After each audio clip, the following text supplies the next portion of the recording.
Don't let them take me. Old lady grabbed the Hell's Angel's arm. He discovered the shocking truth.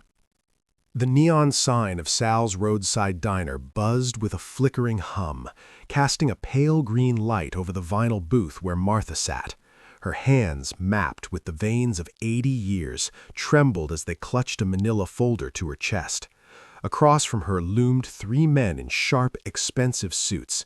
They didn't look like businessmen. They looked like sharks circling wounded prey. "Sign the paper, Martha," the lead man said, his voice smooth but laced with impatience. He tapped a pen against the table. "It's for your own good. You can't manage the farm alone." Martha knew the truth. This wasn't help, it was theft. They wanted her family's land, and they knew she had no one left to fight for her. Tears blurred her vision. She scanned the nearly empty diner, her eyes landing on a lone figure at the counter. He was massive, clad in worn leather, with a vest bearing the patches of a motorcycle club. He was eating apple pie, silent and still. Desperation overrode fear. As the man in the suit reached for her folder, Martha slid out of the booth. She stumbled toward the counter, and with a grip surprisingly strong for her age, grabbed the biker's leather-clad arm. "Don't let them take me," she whispered, her voice cracking. The biker, Rex, turned slowly. His face was rugged, framed by a thick beard, and his eyes were hard. But when he looked at Martha, the hardness softened. He looked at the men approaching, then down at the papers spilling from Martha's folder.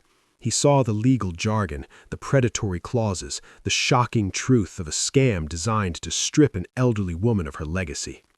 Rex stood up. He towered over the suited men. "She said no," Rex rumbled, his voice like gravel grinding together. "This doesn't concern you, outlaw," the lead man sneered, trying to intimidate him. Rex didn't flinch. He stepped between Martha and the aggressors, a human shield of leather and muscle. "It does now." The tension in the diner was thick enough to choke on. The men laughed, assuming one man wouldn't risk a fight. But then a low rumble began to vibrate through the floorboards. It grew louder, a thunderous roar that drowned out the diner's jukebox. One by one, then in a dozen, motorcycles pulled into the parking lot. Rex's brothers had arrived for the ride home. They filed in, not with weapons, but with presence. They stood behind Rex, crossing their arms, their silence more terrifying than any shout. The 3 men in suits realized they were no longer the predators. They were the ones trapped. Sirens wailed in the distance. The diner owner, tired of the disturbance, had called the police. When the officers arrived, Rex handed them the folder. "Fraud," he stated simply. "Coercion." The officers examined the documents and recognized the names.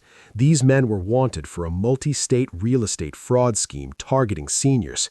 As the handcuffs clicked shut, the lead man looked at Rex with disbelief.